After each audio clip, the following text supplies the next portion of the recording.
Well, in case you didn't know, here's how the world ends. A lot of Christians see the book of Revelation as a timeline to the apocalypse, a coded message about how the world and when the world will end. The first of the four horsemen is going to appear, the white horseman of conquest, then the red rider of violence and war, the black horseman of economic calamity, and the pale rider of pestilence and disease will come after them. Then the sun is going to turn black and the stars are going to fall out of the sky. A vessel filled with fire for burning incense is going to be huge and hurled down to the earth, followed by a lot of storms and earthquakes. Then hail mixed with fire and blood is going to burn up a third of the trees and the grass on earth. Then a fiery mountain is going to be thrown into the sea, turning it into blood, killing a third of the sea creatures and burning up a third of the ships on the water. Then a star called wormwood is going to fall from the sky, poisoning the water supply and killing tons of people. Then a third of the sun, moon, and stars are going to go dark. Then a star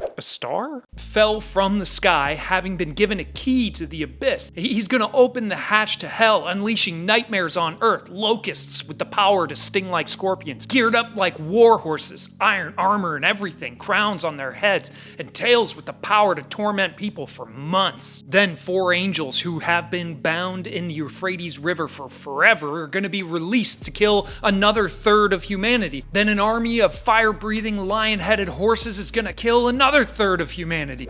Is anybody left? And nobody is going to want to change their ways. I think everyone's dead. Then two mysterious prophets are going to show up, and they're going to call people out for the ways in which they refuse to turn back to God. People are going to hate them so much that they're going to murder them and leave these two in the city square for everybody to watch, for the buzzards to come eat. For 3.5 whole days they'll lay there. But then God's going to bring them back to life. And when he does, there's going to be a huge earthquake that's going to destroy some of the city and kill thousands of people. More people? Isn't everyone dead at this point? Then another storm and earthquake and hail. Then the devil's going to appear like a great dragon on the shore, and he's going to call forth a multi-headed monster from the sea. And that beast, that monster, is going to reign supreme over the whole world. And that monster is going to enlist a second monster to trick people into worshiping him. People are going to be deceived into taking a mark on their foreheads and their hands. And that mark is going to allow you to participate in the beast's whole system of society. But if you take it, it will disqualify you from getting into heaven later. Don't worry, because before anything gets worse, God's going to rapture the faithful up to himself in heaven. And then things are going to get wild for everyone who's left. Is there anyone who's left, though? First, there's going to be a plague of festering sores that are going to break out amongst those who have the mark of the beast. Then the entire sea is going to turn into blood, and everything in it's going to die. The rivers and the springs will turn into blood. The sun is going to scorch people with fire. I thought the sun had already been turned to black like sackcloth, and also a third of it had been darkened. No, the sun's going to scorch people, and then even though they're getting scorched, they're going to refuse to repent and turn to God. Then the entire kingdom of the beast is going to be plunged into darkness, and people are going to gnaw on their own tongues in agony. The Euphrates River is then going to dry up, and it's going to prepare the way for an ultimate final battle at a real place called Armageddon. This is going to be followed by 100-pound hailstones and an unprecedented earthquake that's going to split and collapse cities. Somehow the islands and the mountains are going to disappear, and 7,000 more people are going to die. More people?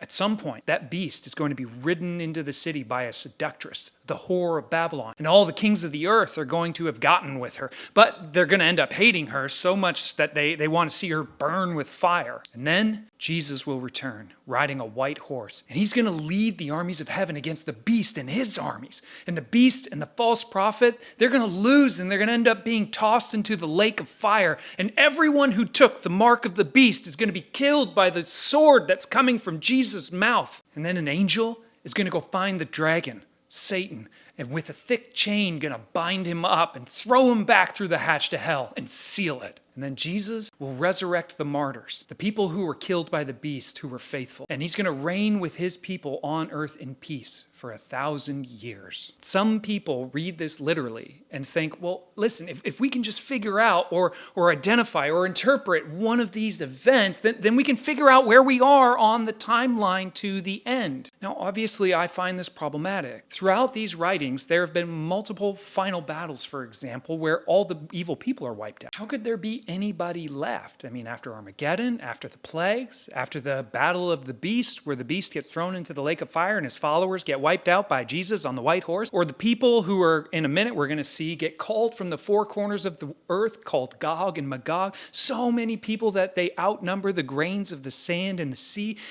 They're all about to get devoured by fire that falls from heaven. That's the passage we're going to read in this video. I mean, is John really seeing three sequential escalating battles? Are we expecting to see that multi-headed monster rise out of the water, beckoned by a dragon on the shore, enlisting for himself another monster to be his mouthpiece that's going to somehow deceive all of humanity into worshiping them? Is there going to be a seductress with whom all the kings of the earth have fornicated? Will she eventually ride into town on said beast?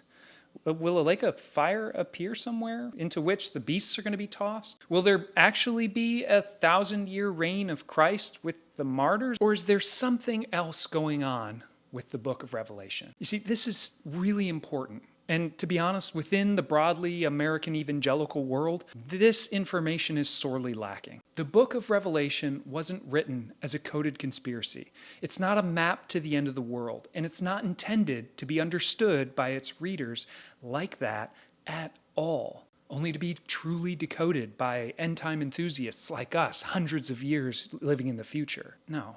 It's a letter written by a man named John who had a series of apocalyptic visions from Jesus. He then recorded and delivered these visions to the churches in 7 cities in Asia Minor in the 1st century. These Christians that he was writing to were suffering under Roman persecution. Corey, how can you say that it's not literal? How did you just decide to not take it literally? Good question. Aside from the outlandish images that are portrayed in the book of Revelation, the reason I don't take it literally is the same reason you don't take The Lion, Witch, and the Wardrobe by C.S. Lewis literally. Genre.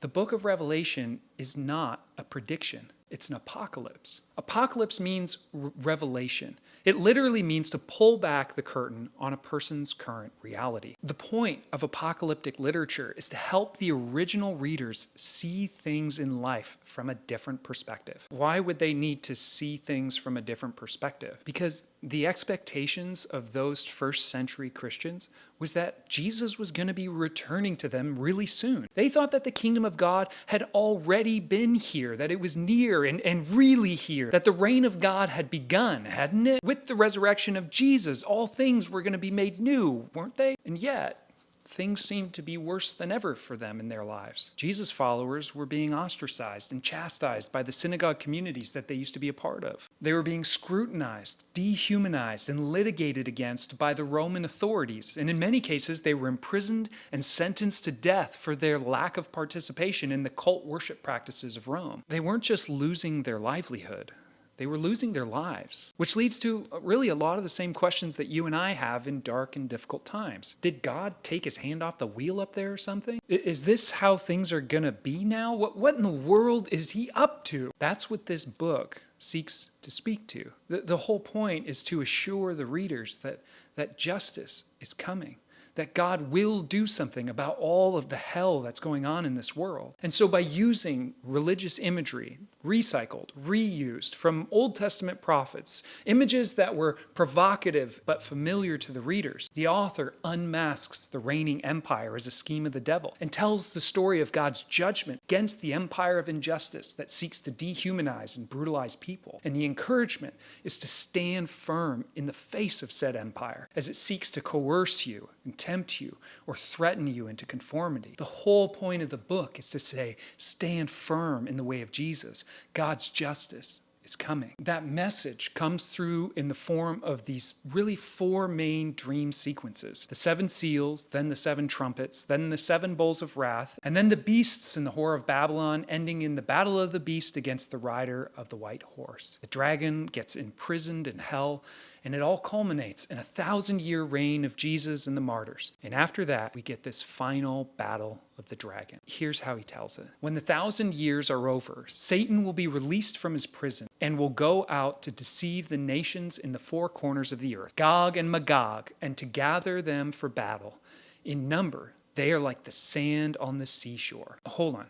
Who is Gog and Magog? That's actually a great question. And maybe this is a little bit nerdy, but Magog is the son of Japheth. Who's Japheth? One of the sons of Noah. Like the boat and the animals, 2 by 2, the flood that covered the earth, Noah. And where did Japheth and his sons, including Magog, end up going after the flood? Well, they went north. The northern and coastal areas, the Aegean Sea Isles, and what we see as Asia Minor, and perhaps even as far north as what we would consider today to be Russia. Later in the book of Ezekiel, the prophet associates this people group as a mysterious northern conglomerate of tribes who pose a potential invasive threat to the people of Israel. He envisions a day when these unknown northerners will invade the promised land, only in the end to be thwarted by God, though. So what is John doing here by naming the devil's army Gog and Magog? He's calling up that prophetic image of an unknown threat from distant lands,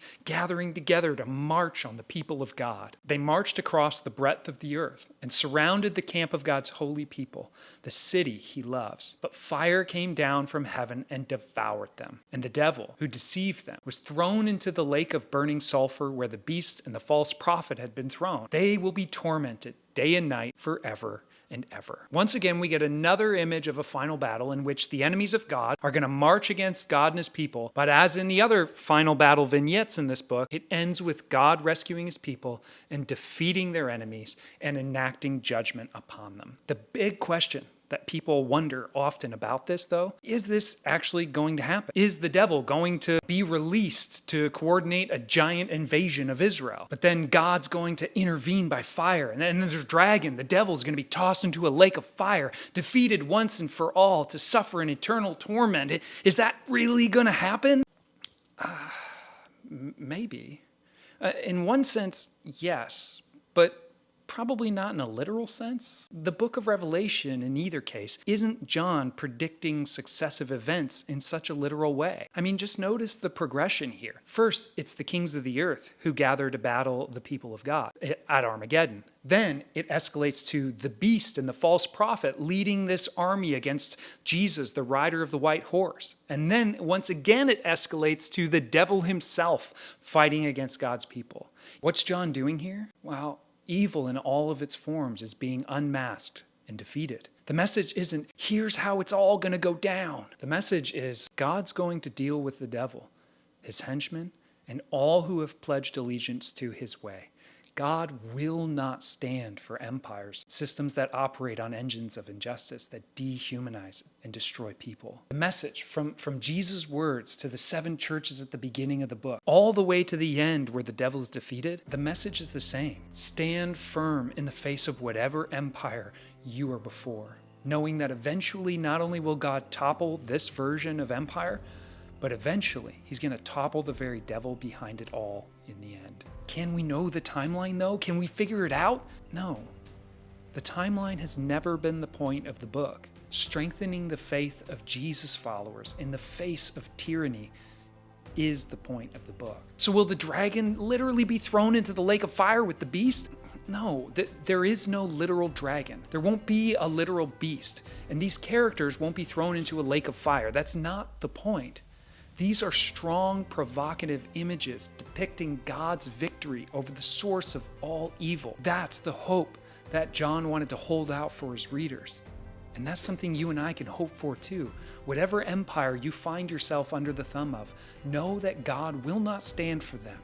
They will crumble and they will face ultimate judgment. And I think that's comforting. But also, especially for those of us living here in the West, I think it's a bit of a warning. We should be extra vigilant that we don't become seduced by the essence of empire and deceived into believing that we are the persecuted, when in fact we're the ones operating the engines of injustice, dehumanizing people. That's just my take, though. What's yours? Let me know in the comments. Thanks for watching. We'll see you next time.